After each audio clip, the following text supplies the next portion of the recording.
နေ့တော့ပြောမထထောကျွန်တော်ဒီဆောင်းစာ ညီညွတ်တယ်ဆိုတော့ဘာလို့ဆိုလိုတာလဲ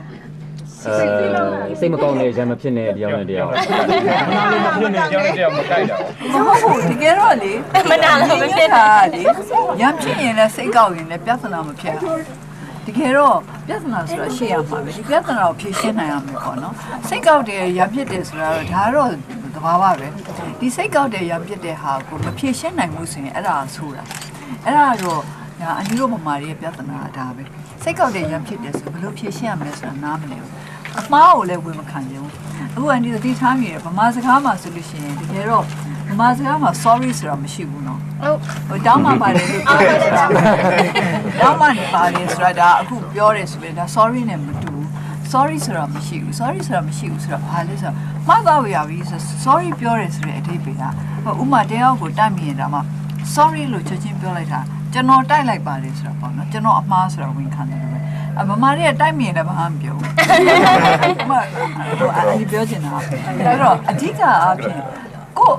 လုံးရအတွက်ကိုတာဝန်ယူတဲ့စိတ်ကပိုပြီးတော့ရှိဖို့လိုတယ်။ကို့တလုံးရအတွက်ကိုတာဝန်ယူရဲဆိုလို့ရှိရင်ရံဖြစ်လို့ရှိလို့ရှင်တော့ကိုမှားသလားကိုမှာတာဝန်ရှိသလားဆိုတော့ပထမစီစဉ်ရမယ်။အဲ့ဒါကိုဗမာတွေကလုပ်တဲ့အလေးဖြစ်မရှိဘူး။အများဖြင့်ဟိုဘက်ကဘာဖြစ်တယ်လို့ပဲစဉ်းစားတယ်။ကိုယ့်ဘက်ကဘာဖြစ်တယ်ဆိုတော့မစဉ်းစားဘူး။အဲ့ဒါညီတို့ယဉ်ကျေးမှုနဲ့လည်းဆိုင်တယ်။အန်တို့ယဉ်ကျေးမှုက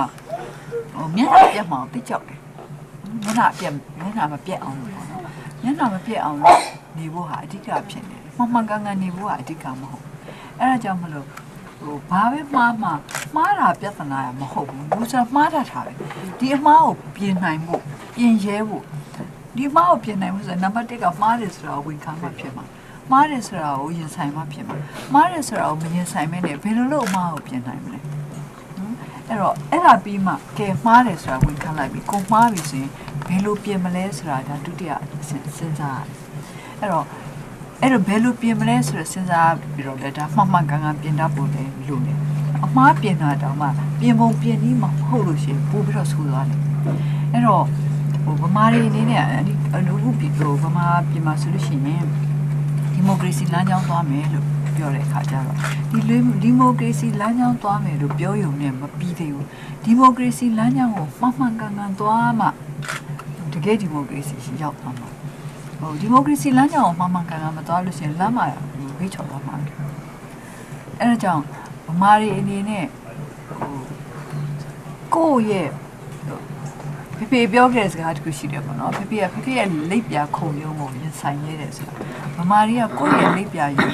ခုံရုံးကိုရင်ဆိုင်ရအောင်နေတတ်ပြီဒီလိပ်ပြခုံရုံးဆိုတာလည်းနားနေရကိုပုံပြသုံးတတ်နိုင်ရပြဿနာဖြစ်ပြီဆိုနံပါတ်1ကငါဘာလားမှားလဲအဲ့ဒါအမြဲပြန်စဉ်းစားရတယ်ဒါအနည်းလို့ဆိုတာ automatic ပဲတစ်ခုပြဿနာဖြစ်ပြီဆိုရင်ကိုယ့်ဘက်ကဘာမှားသွားပြီလဲပေါ့နော်ကိုယ့်ဘက်ကမှားသွားပြီလဲမှားတာရှိရင်ပြင်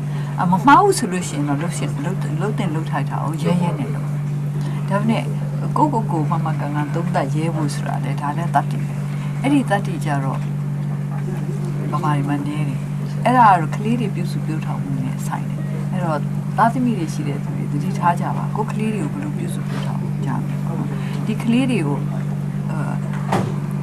အစတွေကငယ်ကလေးကမှားတာလို့ရှိရင်ကလေးတွေကိုကြောက်တော့ရှက်တော့မလုပ်အောင်ဗမာတွေလည်းလုပ်တတ်တယ်မှားသွားပြီဆိုရင်ရှက်တော့ကြောက်တော့လုပ်တယ်ဆိုမှားတိတ်ပြီးဆိုးတယ်မှားတယ်ဆိုတော့ဝန်ခံမှာတိတ်ပြီးဆိုးရတယ်မှားသွားတာဝန်ခံလိုက်လို့ရှိရင်သူတို့မှမျက်နှာပြတ်သွားတယ်သူတို့မှတံမိုးကျသွားတယ်ထင်တယ်ပေါ့နော်မှားတဲ့ခါကြလို့ရှိရင်ဘယ်လိုပြန်ပြင်ရမလဲဆိုတော့အဓိကသင်ပေးရမယ်အဲ့လိုဆိုရင်မှားတယ်ဆိုရင်ပြန်ပြင်လို့ရပါလားဆိုတာအဲ့ဒီအစိတ်နဲ့ကြီးလာလို့ရှိရင်